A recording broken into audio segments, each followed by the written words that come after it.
Music by ज़ेम मेकॉरी recording studio Delhi.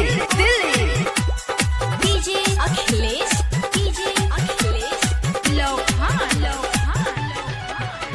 जो बन दुनु बढ़ल रे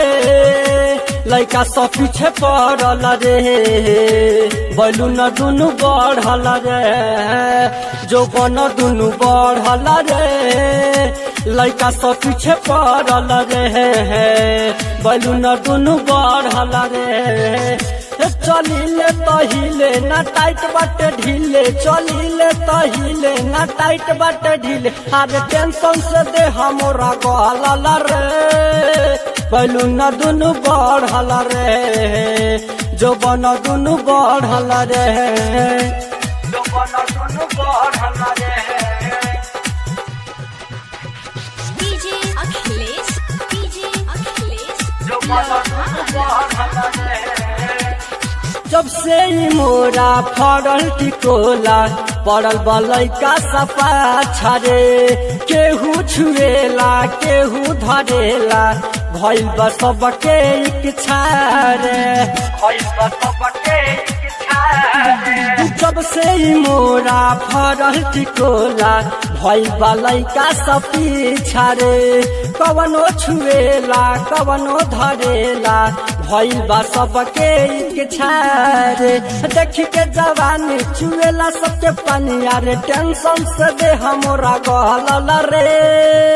जो बन दुनु बढ़ल रे लइका सब पीछे पड़ल रे जो बन दुनु बढ़ल रे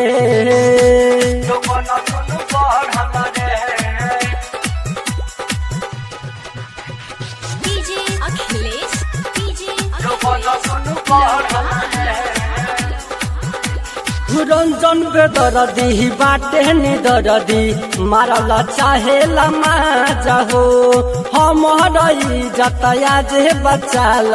सुन न छोटू राजा हो सुन न छोटू राजा हो रंजन बेदरदी बाटे निदरदी मारल चाहेला माजा हो हमारा इज्जत आज बचाल सुन न छोटू राजा हो हाँ अभिनाश के डर से न निकले नी घर से यारे टेंशन से दे हमरा गहल रे जो बन दुनु बढ़ल रे लइका सब पीछे पड़ल रे जो बन दुनु बढ़ल रे। ऑडियो वीडियो बनवाने के लिए संपर्क करें 9958876185।